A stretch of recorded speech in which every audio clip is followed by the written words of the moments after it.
What's up everyone, it's Scotty with MoneyVest. So in this video, we are going to be talking about Google, Visa, and Microsoft. They are all going to be reporting earnings after the markets close. So I figured I'd do one video going over the earnings expectations. We'll talk about the valuations, the balance sheet, the growth rates, and of course go over the technical analysis and what to expect from these companies after hours. So hope you guys enjoy it and find it helpful. Make sure that you drop a like and don't forget to subscribe to the channel if you're just joining us for the first time, and link to our Discord and Patreon is going to be down below if you're interested in joining. There is a 16% annual discount right now if you were to join before the end of this month, and you get access to all the buy and sell alerts, options alerts, trade ideas, members only private videos, trading view charts, Excel spreadsheets, individual stock reports, and to top it all off, early access to our MoneyVest Pro platform. So you can go to moneyvest.com and also sign up and get early access on the website as well. So link's going to be down below, but you can also go to moneyvest.com to get the early access and all the other benefits that I mentioned earlier. So we'd love to have you on board. So this right here is the earnings calendar for today. So before the markets open, of course, we've got all these companies. Coca-Cola is pushing higher. Raytheon is up a little bit over 6%, both of which were part of the Trade Ideas video that I did a couple days ago, actually a couple weeks ago now. And they have rallied quite a bit. But after the markets close, we've got Microsoft, Google, and Visa, Teladoc, Texas Instruments. We got Snapchat, Waste Management. We got Chubb. We got CoStar. So there's a lot of companies reporting, including Teladoc and Texas Instruments. So in this video, basically want to break down Microsoft, Google, and Visa.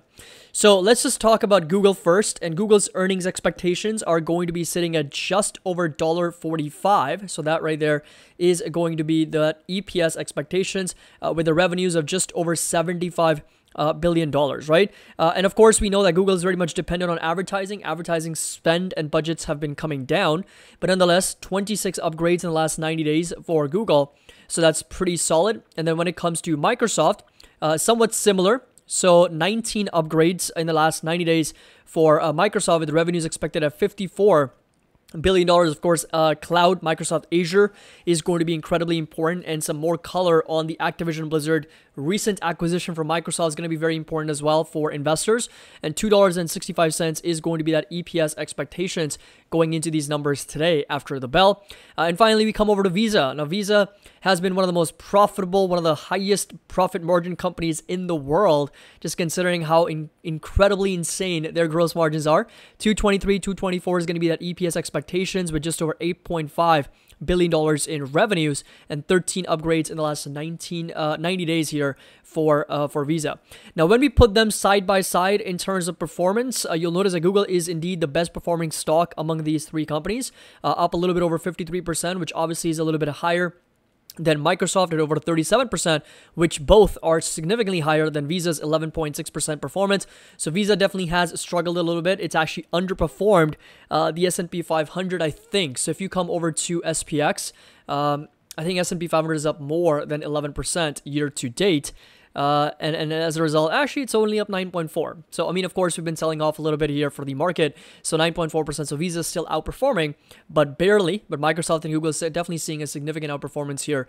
And Google more specifically up very nicely over the last 10 months. So this right here is going to be the valuation, right? So we've talked about, how these are phenomenal companies, right? So we don't have to go over their businesses right now because we've done extensive analysis on Microsoft, on Google, on Visa, and I believe that these are all very, very good, very strong companies with significant moat and advantage in their own way, and in their own markets. Now, valuation, of course, is expensive for few companies here. So Visa, for example, trading at a price to earnings, price to sales multiples of about 28, 29, which I guess you could argue is reasonable for Visa, but the growth is not there, guys, right? So the growth expectations are actually quite low for this company, and as a result, it's trading at a little bit over 2 times PEG ratio. Now, price to sales trading at almost 15, which is also incredibly high. I mean, if you consider these two numbers based on the forecasted growth for Visa, it's expensive, right? You can't argue. Like, it's just, if somebody says that Visa's cheap right now, I don't know what metrics they're looking at, because based on the expected growth and sales and revenues and whatnot, their price to earnings and price to sales multiples are high. They're up there. Enterprise value to sales, we're trading at 14 to 15. We're trading at enterprise value to EBITDA just over 20. Price to cash flow, I guess you could argue, is reasonable at 24. But nonetheless, Visa definitely is a little bit more on the overbought, I guess, over expensive side here. Microsoft is no different, all right? Trading at a little bit over 29 to 34 times earnings multiple. Price to sales trading at 11.5, so definitely a little bit on the higher end. And once again, PEG ratio is 2.27. So relative to its own growth, it is trading at a higher, more expensive valuation, almost 28 times cash flow. Enterprise value to EBITDA just over 20 and 23 right now for Microsoft. Now, Google is very similar to Meta, and Google is out of the three companies here is what I would consider to be somewhat reasonably priced, trading at around 24 to 28 times earnings multiples. So again, even though Google compares to Microsoft on the cloud business, and that's pretty much it, right? Because Google is more towards advertising, compares well with Meta, and that's on the communication services. Microsoft's more on software and, Microsoft Azure for cloud. So Google Cloud and Microsoft Azure, I guess, are the only two big businesses that they overlap with each other. But Visa is kind of like in its own category with fintech and, of course, payment processing. But Google, reasonable valuation, price to sales trading at just a little bit over 6, and PEG ratio is 1.51, right? So it's not as crazy as Microsoft and Visa, trading at a little bit over 2. Enterprise value to EBITDA 13, right? On a trailing basis, just under 18, and price to cash flow trading at just over 17. So I would argue that Google, from a valuation perspective, is priced better than Microsoft or Visa at the moment. Now, when it comes to the growth rates, and this is exactly what I was talking about, right? So if you take a look at where the growth rates are for these companies, the forward growth rate for Visa is 14.3. For Microsoft's, it's 10.5, right? That's just on the revenue side. If you look at earnings per share, earnings growth here diluted on a forward basis, Visa's 18.4, Microsoft's 9.29, and Google's 6.18. So now that kind of shows us, where that higher P multiples are coming from.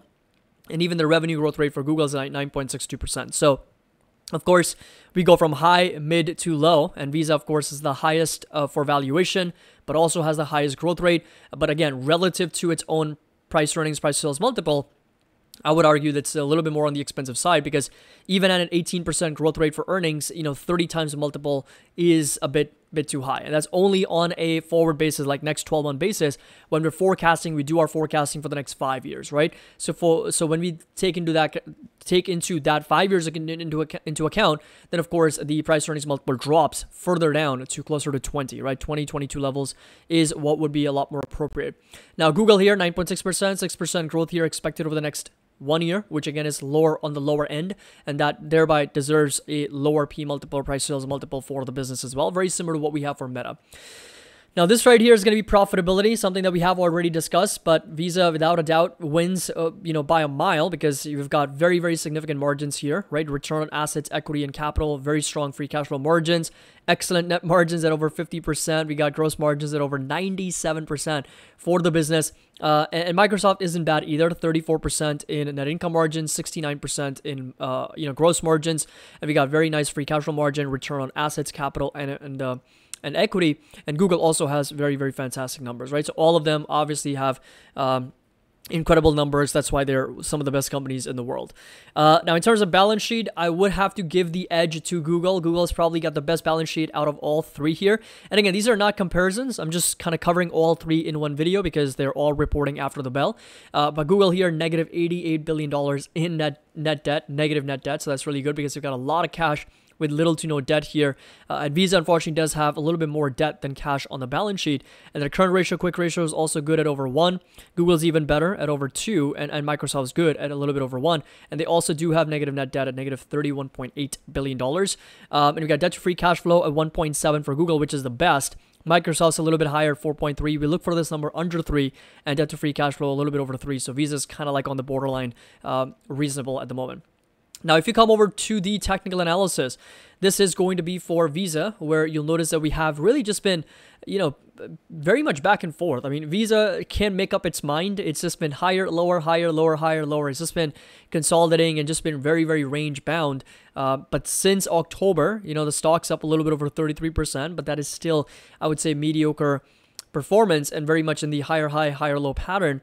and right now coming down to this sort of ascending support at the moment. Now, in case we see an earnings miss or a guidance miss from Visa, it is possible that we do end up down in the support levels at $208. That is going to be that next very, very important level to watch right over there. That's going to be the green support line you guys see on the chart. And if we do see a potential move back up, resistance is going to be $249 per share. So, of course, it's really, really difficult to predict exactly what's going to happen after the earnings. It's a binary event. Anything is possible. But I'm kind of highlighting some of the support and resistance levels to watch for these companies, right? So $208 is going to be that support level, and of course resistance all the way up to $249 per share for Visa in case we see an outsized move for the company. Now going over to Microsoft also trading inside sort of like this downtrending channel, lower high and lower low, and if it does get a reasonable breakout after the earnings, I think 351 is possible. So that right there is going to be that level to watch for Microsoft, and support level obviously is going to stay put at $313, $314 per share. For the company, that's exactly where we have been consolidating sideways for quite some time. So this right here is the overall range within which it's been trading for some time. Google, on the other hand, we've got a resistance at 144, and again, if they do report, pretty solid numbers, it's possible that we do see a pretty significant breakout, and of course, we're going to be talking at all-time highs at 152. That's pretty much the level from back in November of 2021. But of course, if there's any type of miss or guidance miss or anything that investors don't like, next support level is going to be sitting roughly in the 120s, 127, 130s are going to be some levels to watch. My fair value for Google still sits at sub $100. My fair value for Microsoft still sits at closer to, I think, $300 last time I checked, or I think it was a little bit closer to 290s, and for Visa I think it was closer to 160s for that company. So hope you guys enjoyed this video and a complete update on these three companies going into the earnings.